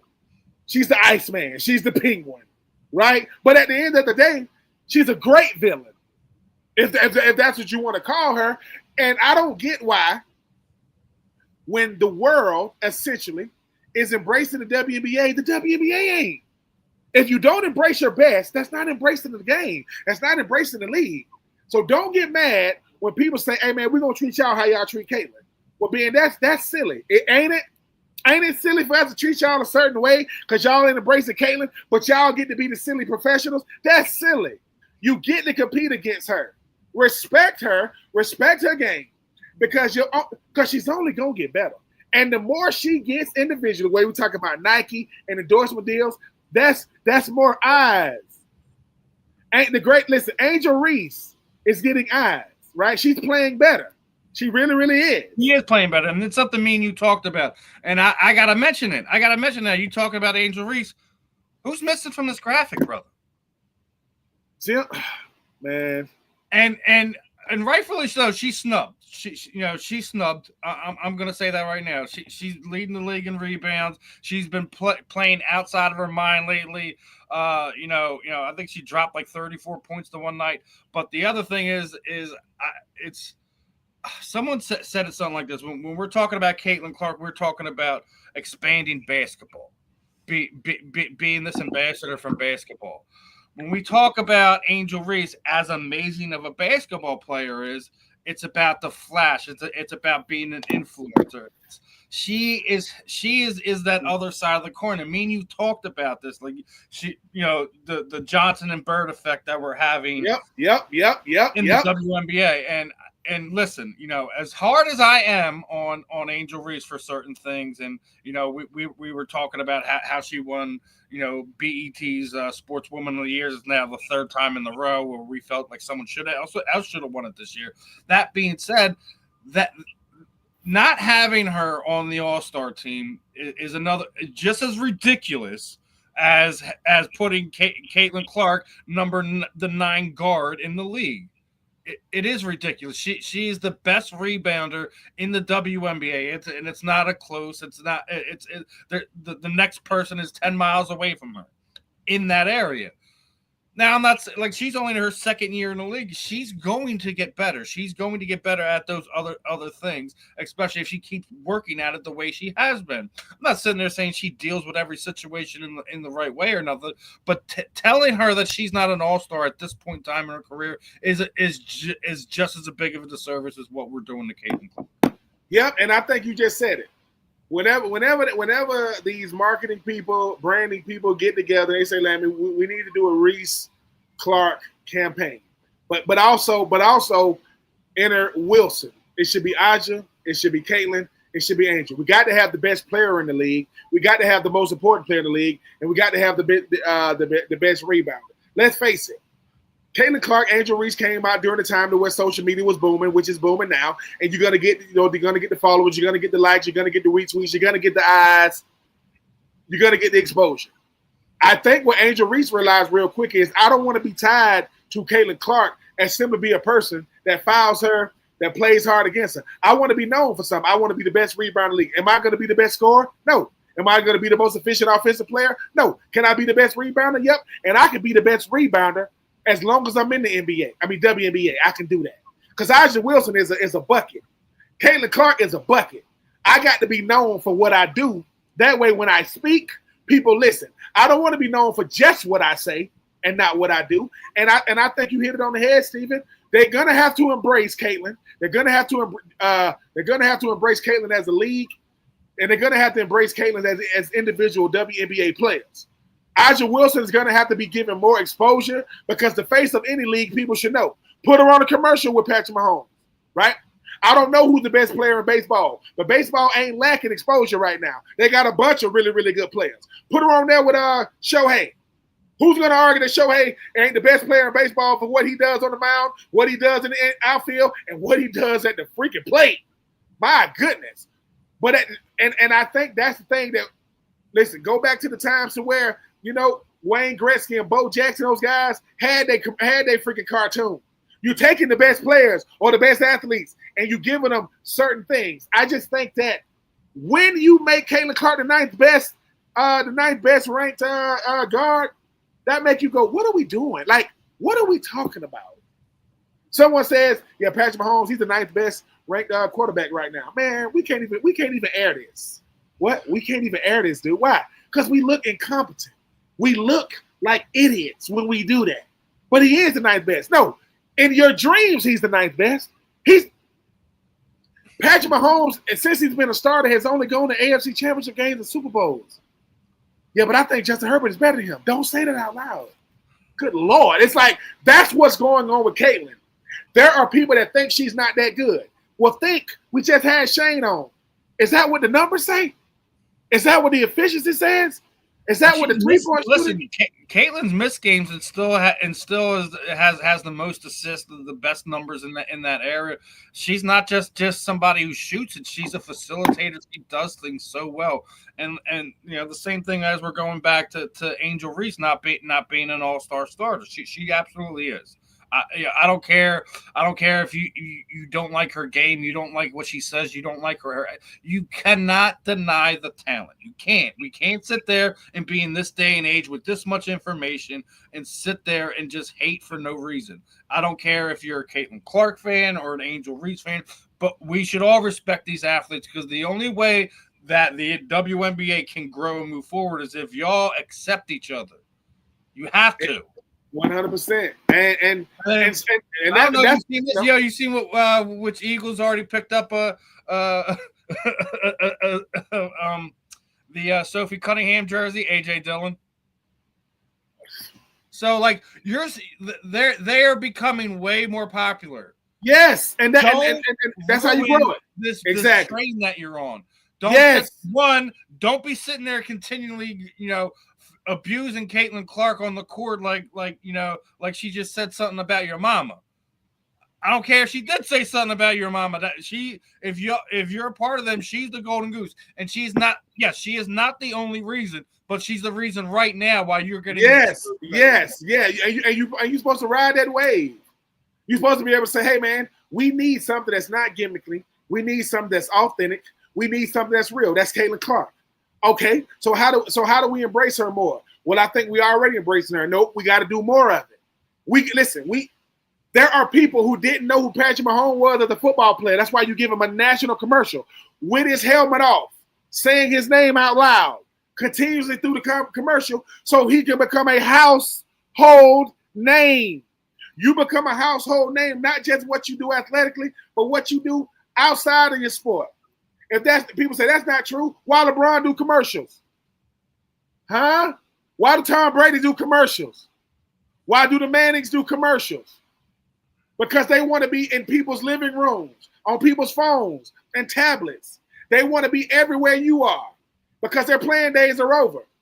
There are people that don't even know that Michael Strahan played football because they saw him on Good Morning America or Kelly and Michael. Why does he do that? Because I want my brand to transcend the sport. I got introduced to the world through the sport. So I got to take my best and I got to put money behind them. I got to put marketing behind them. I got to put things behind them, a plan behind them. There's a plan when it comes to Caitlin. There's a plan. I just saw the Netflix special with Shaq and AI, the president and vice president of Reebok. Who they signed? Angel Reese. Why? They need women. They need to be able to bring a face, a talent, and a social media icon, influencer to the. They couldn't afford Caitlin. Caitlin's with Nike. That's fine. But they told Angel, get your shoe. It's your own shoe. Because here's the thing about Reebok. See, man, you remember this. I remember when Reebok made NFL jerseys. They used to make them. Got bought out. I remember when AI made Reebok, one of the most sought after shoe with the answer. Nobody wore the Shaqs. I love you, Shaq, but yeah, no one wore the Shaqs. We wore the AI 3, right? The AI 3 was the most popular one. Exactly. The 3 Reeboks everybody wore. You wore the AIs, you wore the Reebok Classics, and you wore the pumps. You'll wear the pumps with the little basketball on it. That's it. I don't remember many Reeboks outside of it. The AIs, the pumps, and the Classics. All right, Shaq, I wouldn't know what your Reebok looked like. If they gave it to me, I'll put it in like a little glass case or something, but I don't need nobody. I know you got the Shaq, logo, but it's like you said, Steven, your best player, get behind them and act like if we're a radio station and just say we are part of a radio station that got a name on. If this is the Steven Reich, if the Steven Rychel morning show is the number one radio show, I say that on my show. Is to make sure you guys tune in every day at 11 o'clock. That's not hating. That's what's pushing the network. He's pushing the network. Ben, why you keep saying Steven name? Because I want him to associate me with him, us with the network, aka more advertising dollars, more marketing dollars. Like, people are crazy. Listen, make life easy on yourself. Get behind the best player, whether you like him. Here's the thought. If you don't like Caitlin being the best player, become the best player. And they'll get behind you. But if you're not that, get behind her. Asia, she re-signed with Nike because she's the best player in basketball. Caitlin signed with Nike because she was the best player coming out of the draft, right? People say, why didn't they give Angel Reese a deal? Because in their mind, her brand wasn't bigger than Caitlin's. If you don't believe me, how many players? It's crazy because I don't know. Like, we're talking about crazy comments and stuff. Like, did you see what Joy Taylor said? No. I know it was ridiculous. Is she gonna die on this hill that we aren't talking about Caitlin Clark because of this moment when LSU wanted to win in the national championship and I don't necessarily agree with that. I think that Caitlin was already on her trajectory, and her first few weeks in the WNBA, she was on the scene. She was a superstar, and they knew that they had a superstar. Now, obviously, all the stuff has happened since then. It has happened, but I don't necessarily think that moment is that hill that you actually want to die on. I think we're still talking about Caitlin Clark the way we're talking about Caitlin Clark without that moment. Absolutely. I mean, we're talking about Caitlin Clark for the many moments that she had in college basketball and the moments that she continues to have in WNBA. We're talking about Angel Reese because she won a national championship, because she was, a first round pick, because she is playing better. To try to pinpoint why we're not talking about a person when Joy Taylor knows that's not true, analysts of the WNBA know that's not true, onlookers and enthusiasts of the WNBA know that's not true. Stop looking for a reason to validate. Once again, you're looking for a reason to validate how you feel, not what it is. There's a difference in how you feel and what's real. And to keep it real, when Dwight Howard is making fun of Angel Reese by saying she get more rebounds, getting her own rebounds, but you're talking about it though. Sometimes I either want coverage or not. All coverage ain't favorable. All coverage ain't endearing. Are we talking about you? We're talking about you on podcasts, national sports networks, analysts, media personalities. This is outside. Listen, we're not contractually obligated to talk about Caitlin or Angel or Aja or the WNBA, but that's how polarizing y'all are collectively. But if you don't embrace your most important player, it makes your entire league look gimmicky. It's going to validate people who already don't like women's sports. I don't understand that. It's going to validate people that think WNBA is a waste. But you don't want to validate those people. You want to show people, man, we can get behind our best player. I remember when Mike Trout was the best player in baseball. No, and he had Shohei Ohtani on his team, and then Shohei took it to another level. Shohei said, look, man, let's go to a team that can win the whole thing. He goes to the Dodgers. What happens? Oh, World Series champs. No one is saying that when Mike Trout wasn't at his height, we wasn't blowing up Mike Trout. But that ship is coming on. Mike Trout is still one of the best players in baseball. Make no mistake about it. But Mike Trout is going to get more coverage at a Philadelphia Eagles game or a Philadelphia Eagles Super Bowl than he's going to get playing for the Angels, because the Angels ain't going to do nothing. The Angels are the other team in LA, by the way, people. Yeah, Anaheim is just another. That's LA. They're just not going to do anything. Shohei got tired of being the show, and had nothing to show for it. So he went over there to the Dodgers. What's going to happen with Caitlin Clark? It's in the WNBA Finals. Are we going to do less coverage? Are we going to say, oh, ladies and gentlemen, welcome to the WNBA Finals with the ninth ranked? The ninth by your peers? Stop it. Come on. That's like saying, hey, man, why do we still care about LeBron? Because he's still productive. He ain't first team All-NBA. He don't got to be. He's still productive. And he's still the most important player in the NBA. He ain't the best no more. He's the most important. And he's going to be that until he leaves. Guess what the NBA does? Hey, man, we show him love. Yeah, sometimes it's sickening. And he needs to stop saying things like ring culture, because I don't know what he's talking about. All right, I'm going to ask you about this one, because we talked about that last week, right? Obviously, for obvious reasons.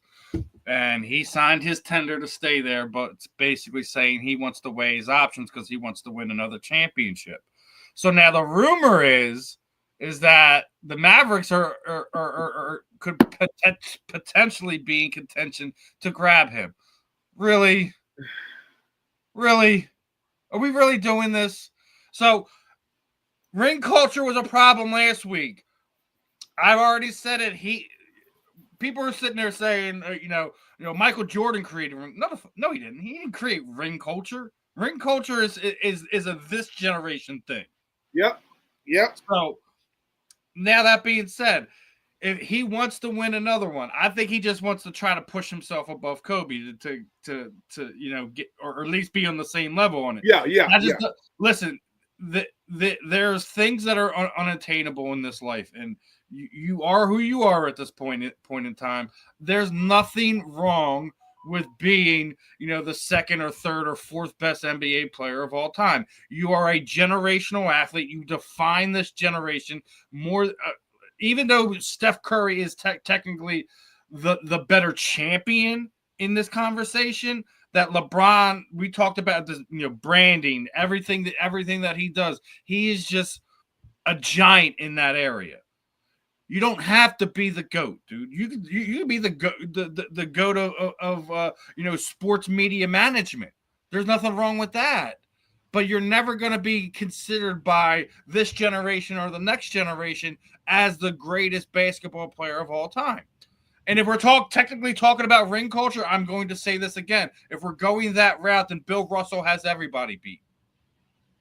So if he goes to Dallas, I don't want to hear the word that he's sick of ring culture, because you are the poster child for it. You are. Yeah, Draymond Green was recently on the Pivot. Shout out to the Pivot, man. My guys over there, Ryan and Fred T and Shannon, and they asked him about that. They said, man, he said, I understand what LeBron was saying, but he didn't clarify right. LeBron trying to speak on behalf of players like Chris Paul, like James Harden, like Russell Westbrook, guys that incredible basketball players, but haven't won rings. Well, you need to say that. Like, you need to say, I'm specifically talking about the players. Like, he's saying it doesn't diminish a player's greatness because he didn't win a ring. Well, LeBron, that's not how you felt before you went to Miami. When you went to Miami, it's to solidify your legacy as winning a ring. And you went to 4, you won 2. Then you go over to Cleveland and you win another. At a certain point, it was Cleveland versus Golden State every year for about 4 years. Then you went to the bubble, went to the Lakers, went to the bubble, and you won another. When you get to talking about things that you benefited from, it is weird. That's like me talking about, players that went, the big time schools and got drafted being spoiled. Did I go to big time school? Yep. Was I spoiled? No. Let's speak on behalf of players that should have gotten, the same notoriety and recognition of players that went to big time schools. Like, LeBron has too big of a voice and a platform to not have this argument put together. Come on, man. This ring culture. What? LeBron. If you don't care about the ring culture, if you go to the Dallas Mavericks, I mean, that's what we're gonna do. We're gonna have a branch off. We're gonna have a branch off of a podcast of the family end called Ring Culture. We just gonna be talking about. We don't know what we're gonna be talking about the fact that everybody plays for rings. Not everybody gonna get one. You know what a ring culture really is? A ring culture is like getting married. Everybody don't get married. It ain't for everybody. It ain't gonna happen for everybody. But we don't have a bunch of married people sitting around talking about a bunch of people that ain't married. Where your ring at? What? Everybody don't want one. And LeBron got 4 of them. Now ring culture is a problem. Was it a problem when you was getting yours? Nope. Was it a problem when you was chasing it? Nope. Was it a problem when you got it in the bubble? Was it a problem when you got into Cleveland? Cleveland, this one's for you. Just, if I'm going to speak on behalf of the great players, the Charles Barkleys, the Karl Malones, those type of players who are going to have incredible careers but won't have rings, just say that.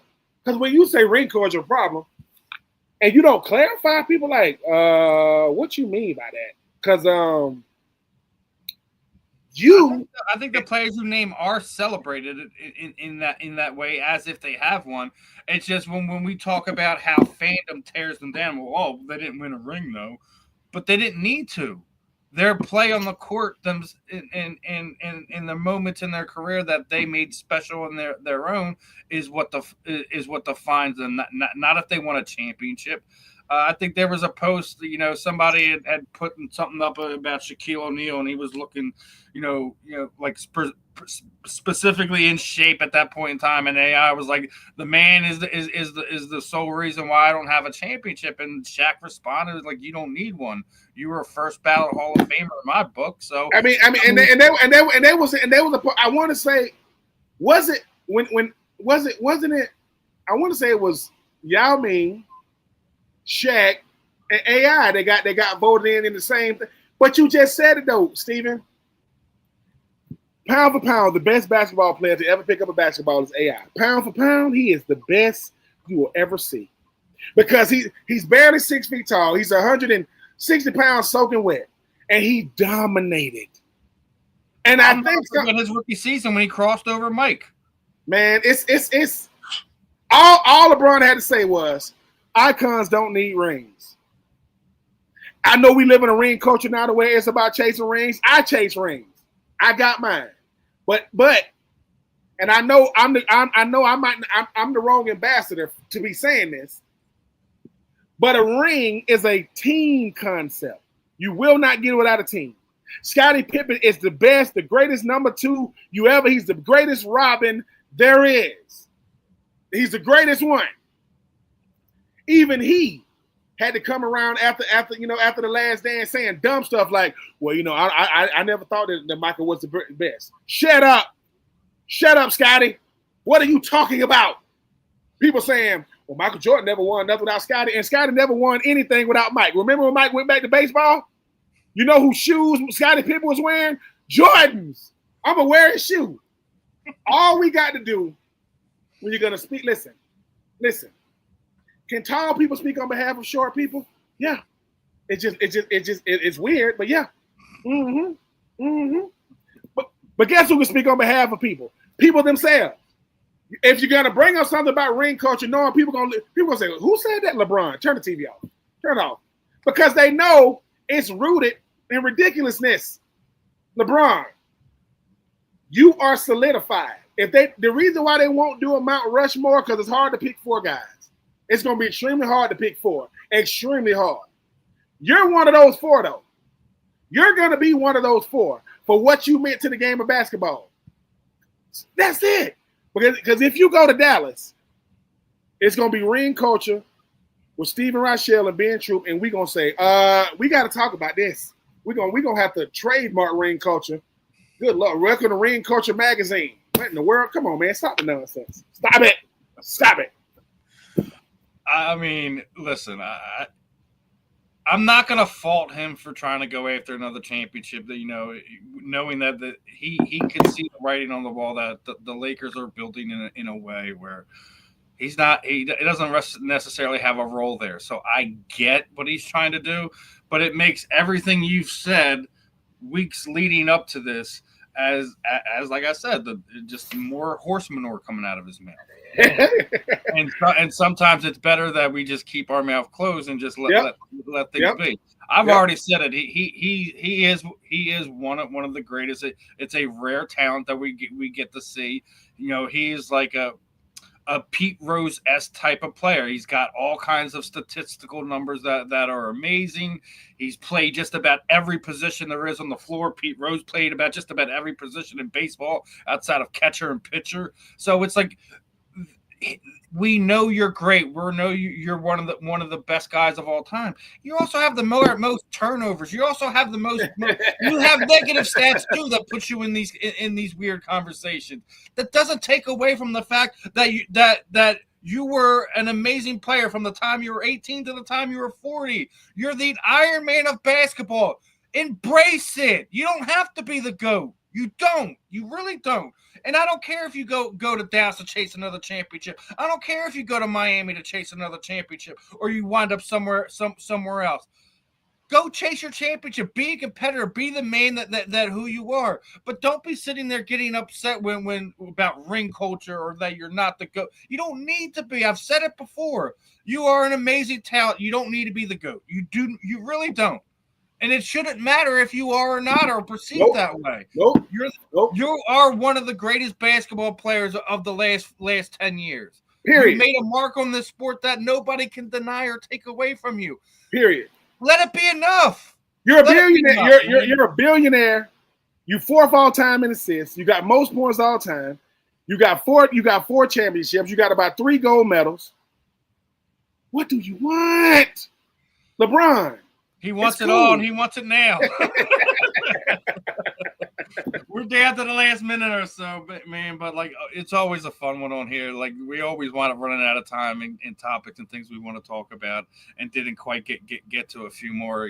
Hell, we didn't even get to touch on SGA wound up signing the biggest freaking contract I've ever seen a player get after an NBA final. So I mean, kudos to him. We're gonna be back later on this week. I'm going to be finishing up holding the fort down for Scott and Candy. They should be getting back here soon. But more craziness going on here on the South Florida Tribune. And Ben, final words, brother. Man, it's always a pleasure being on with you, Shane. Thank you for coming through, sir. And hey, man, we're gonna keep on breaking you guys the content. Keep listening, like, share, subscribe. We appreciate y'all. We do appreciate you. Appreciate all the people in the chat room, all the people who sit down there with us early in the early morning and listen to us. But other than that, this is another fun one of the Fan in the End. I'm Steve. He's Ben. We'll catch you guys on the rebound. Peace out, my friends.